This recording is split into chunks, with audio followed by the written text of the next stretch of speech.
Welcome back, guys. Today we are going to take out the TTArtisan 17mm f1.4. We're going to put it on the G9 and we're going to go shoot some pictures with it. There's a park that's local. I'm going to go over and shoot some black and white and shoot some color. I just wanted to show you again this lens. I know I showed it to you quickly the other day, but this thing is like pure metal. Even the lens cap, you can hear that? Screw on metal. The body is metal. I mean, the only thing that's plastic is the rear cap lens. Everything else is just built solid. This is the first time I've had a TTArtisan lens. I don't know if they're all made like this, but I just think it's a thing of beauty. And just to hold it and look at it, it's just, it's an incredible lens. So I'm going to show you, I'm going to bring this up close to the camera and show you how the f-stops are done on it and go from there. But it's not that hard. But anyway, I'm going to show you guys because it's got the f-stop dial where you just click it and go. It's got a good touch. It's got a good click. You can hear the click, so it's got everything you're looking for on that. So I want to bring this over close to the camera and see if we can check it out. Then I'll head to that park. It's made really well. It's got a little bit of weight to it because it's made so good. But anyway, let's get further into the video. Okay, so we're back from the park and I'm going to run the pictures. Some are black and white, some are color. I really like them. I'm really impressed with this lens. It has a beautiful bokeh.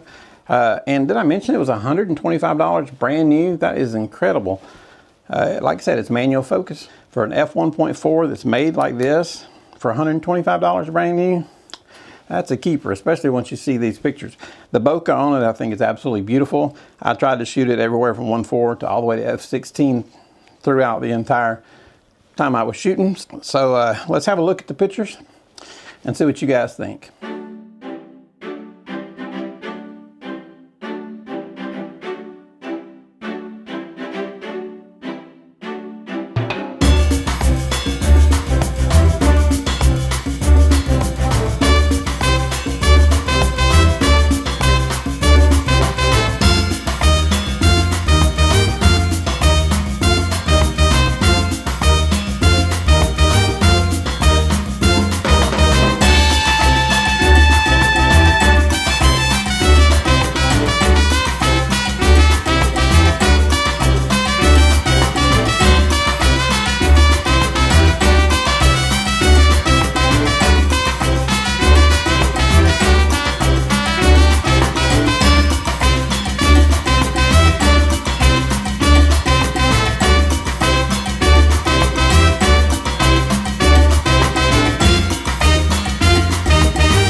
Well, that was the pictures. So I don't know if you were as impressed as me, but that's a $125 lens with an f4 on it. So I have to say I'm definitely sold on this lens. I'm gonna leave a link down at the bottom if you guys are interested, because I really like this lens. I didn't see anything I didn't like about it. As long as you can get used to using manual, you're good to go.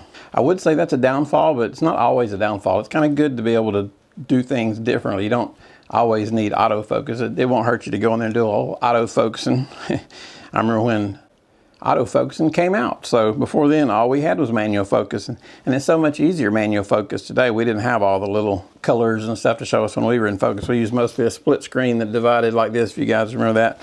And some of them were just, you just had to look and see when it was clear. It was crazy. But anyway, I was pretty impressed with those pictures. So you guys let me know what you thought, and if you've ever used this lens or if you have any questions about it, again, it's the TTArtisan 17mm on a micro four thirds, which makes it a 34, and it's a f1.4 lens. So for helping you guys out, give us a big thumbs up, hit that subscribe button. Thanks, you guys have a good day.